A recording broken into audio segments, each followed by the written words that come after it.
What's up, you guys? We're here with a new build. This is going to be the largest paludarium on the internet. I have no idea if it's actually true, but anyways, this is going to be huge. So it's 7 feet long, 4 feet deep, and about 5.5 feet tall.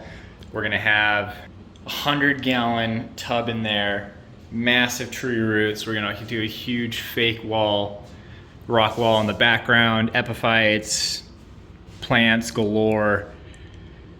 Cannot wait to keep you guys updated on this. This is going to be the coolest thing I've ever built.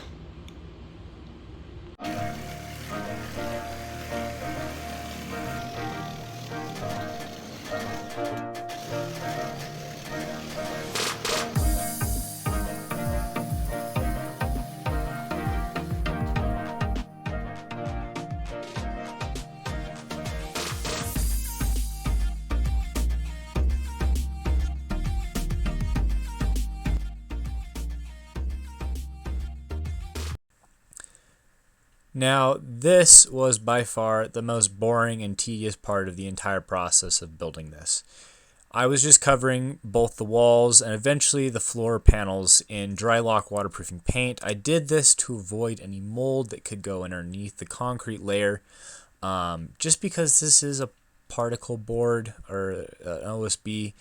I didn't want any possible damage to happen in the future, so this preliminary paint job will just help prevent any damage that could come about. Now, this took me well over an hour to paint this whole thing. Luckily for you guys, it sped up and it only costs you 30 seconds, maybe, well, a couple of minutes. But for me, very tedious. Glad I had an audiobook to listen to.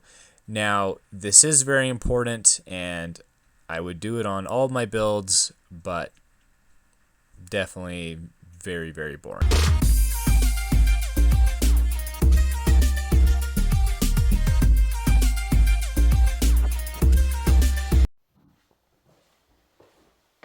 Alright, so the paint's all dry now. We just used Drylock waterproofing paint. Didn't need to be super thick, didn't need to be crazy, just enough that the water isn't going to like accidentally seep through the concrete and then mess up the wood. So later on, once we get some of the base foam down for the shapes, then we'll also waterproof the baseboard, and then we'll also caulk all the joint lines on this.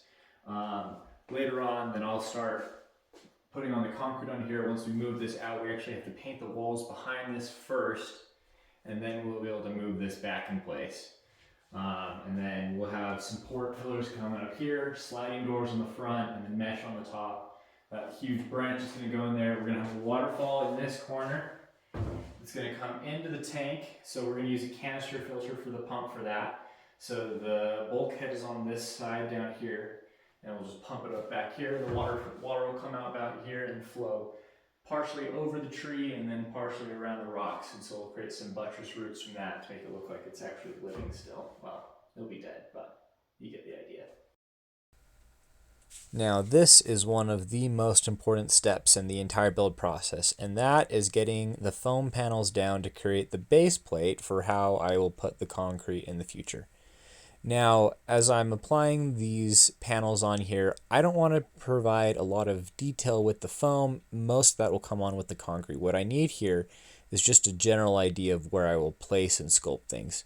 So I just spray foam the back of the foam board and then also screw those into place so they have a firm hold while they're drying, and also when the wall happens. It's important to use washers on the screw head so they don't just pull out if there's too much weight pressed on them. Now, this process is very tedious. I also place foam pots in various locations just to make it easier to plant things once the concrete is all done. It's easier to put the pots in first before trying to sculpt out the concrete later to include pots. Now, this was a little bit difficult because that first flat panel that I put diagonally, I need that to be flat and remain flat so we can put in a stamped Aztec calendar there later on. But that also made it difficult for me to figure out where to place pots, just because that would be an ideal location for a plant. But that's what my friend wants right there. So that's what we're going to do. Now it is very important to use spray foam in all these areas to not only help lock everything in place, but to make sure that you have an area to carve out so the concrete can have a purchase, because concrete does not adhere very well to plastic pots.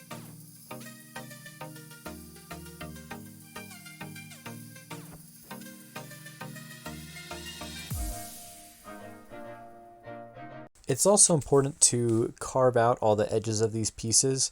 It makes it easier to put the concrete and the mesh down later on, and rather than having those blocky corners, it provides a smoother transition point so that you don't need quite as much concrete to layer it on smoothly.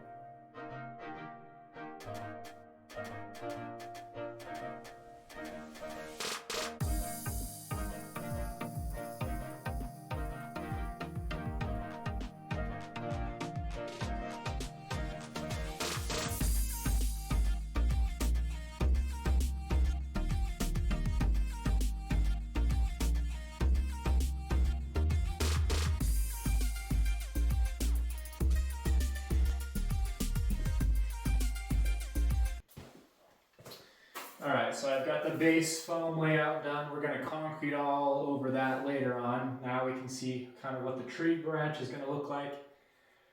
Come out of there, we're going to have a waterfall in this corner that'll run down, starting about right here in the corner, kind of drip down and go down the side and then in between the tree branches itself as well. But this thing is coming along pretty dang good. Now, even though it may not seem important for something like this, it is still important to carve out all the smooth areas of the spray foam, just because concrete, just like anything else, doesn't really like to adhere to that. So that does take a little bit more time, but it's worth it in the end.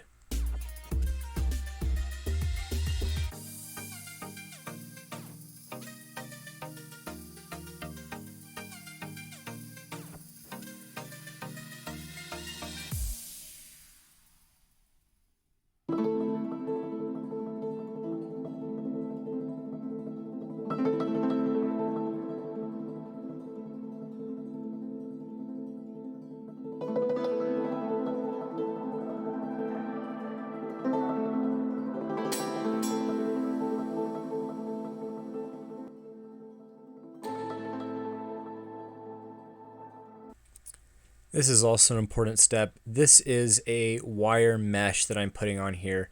Now, this is the direct purchase onto the wall that'll help stop the concrete from just peeling off and breaking into large chunks.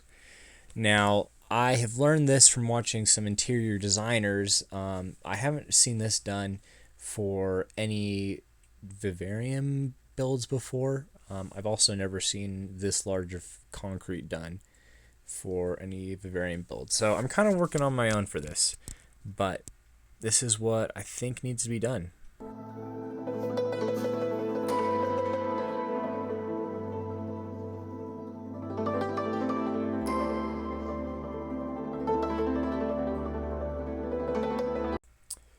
That's it for part 1 of the 1,000-gallon paludarium, but we'll be back soon for part 2.